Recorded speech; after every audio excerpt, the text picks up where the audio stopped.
नमस्कार, स्वागत आहे तुमचं आपल्या मम्मीज कोल्हापुरी किचन अँड लाईफस्टाईलमध्ये। आज आपण करणार आहोत हिमोग्लोबिन वाढवणारी, आयर्न वाढवणारी व कॅल्शियम वाढवणारी अशी ही हळीवाची खीर।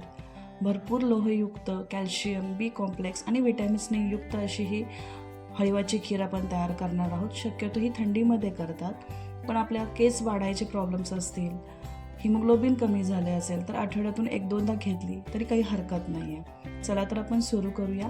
यासारखे दिसणारे जे दाणे असतात त्याला हळीव म्हणतात, काही जण हलीम म्हणतात। हे आपल्या ग्रोसरी शॉपमध्ये मिळते। असं हे हळीव आपण घ्यायचे आहे। तूप 1 टेबलस्पून गरम करायचं आहे। डायरेक्ट आपल्याला हळीव पाण्यामध्ये भिजत घालायची नाही आहे। तुपामध्ये भाजून जर आपण हळीव वापरले तर खीर अगदी सुरसुरीत होते, हळीवचा गोळा तयार होत नाही। 3 टेबलस्पून हळीव आपल्याला घ्यायचे आहेत। तुपामध्ये मंद गॅसवर जोपर्यंत ते चटचट उडत नाही आहेत तोपर्यंत आपल्याला हे खमंग असे भाजून घ्यायचे आहेत। ते चटचट उडायला लागल्यानंतर गॅस बंद करायचा आहे।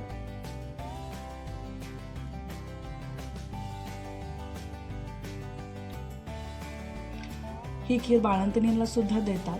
त्याच्यामध्ये गरम दूध 1 कप टाका आणि वाफ गेल्यानंतर झाकून एक अर्धा तास ठेवा। हळीव दुधामध्ये भिजले की चवीला छान लागतात। जर आपण ते पाण्यात भिजवले तर ते पानसट खीर लागते, म्हणून दुधामध्ये एक अर्धा तास भिजत ठेवायचे। एक अर्धा तासाने बघूया,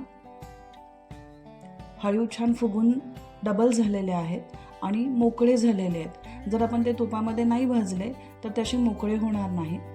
तर इकडे अर्धा लिटर आपण दूध उकळून घेतलेलं आहे। आता त्याच्यामध्ये आपल्याला थोडंसं दूध गरम झाल्यानंतर ते भिजलेले हळीव टाकायचे आहेत आणि एकसारखं हलवायचं आहे, म्हणजे त्याच्या गाठी तयार होणार नाही आहेत। आणि मंद गॅसवर ही खीर शिजत ठेवायची आहे। अधूनमधून हलवत राहायचं आहे। इथे मी साखर 1 वाटी घेतलेली आहे। तुम्ही तुमच्या गोडीनुसार तुम्ही कमी जास्त करू शकता। तर साखर पूर्णपणे विरघळून घ्यायची आहे।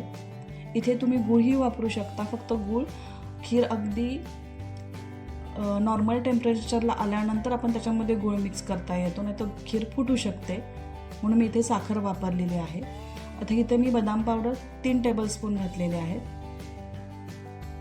एक तर खिरीला थिकनेस पण येतो आणि पौष्टिक पण होते। ही खीर तुम्ही लहान मुलांपासून अगदी म्हाताऱ्या माणसांपर्यंत ही खीर तुम्ही देऊ शकता।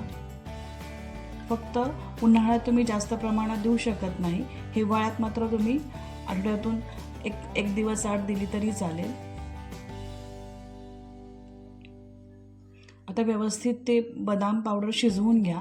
आता इथे आपल्याला जायफळ पावडर वापरायची आहे। जायफळ पावडरनं ह्या खिरीला खूप छान चव येते। एक अर्धा टीस्पून किंवा चिमटीनं 2 चिमटभर जर घातली तरी चालेल। आणि सगळ्यात शेवटी आपल्याला जायफळ पावडर टाकायची आहे। आता व्यवस्थित ती जायफळ पावडर मिक्स करून घ्या। ऑलरेडी आपली खीर शिजलेली आहे, फक्त जायफळ पावडर मिक्स करायची आणि गॅस बंद करायचा आहे। आणि गरम गरम ही खीर आपण सर्व करू शकता। ही खीर तुम्ही थंडही खाऊ शकता आणि गरमही खाऊ शकता। अशी ही आपली हेल्दी खीर जर तुम्हाला आवडली असेल तर तुमच्या फॅमिली आणि फ्रेंड्सना शेअर करा। जर तुम्ही चॅनलवर जर नवीन असाल तर चॅनलला सबस्क्राईब करायला विसरू नका। परत भेटूया अशाच नवीन आणि वेगळ्या रेसिपींसाठी। तोपर्यंत मस्त खा आणि मस्त राहा।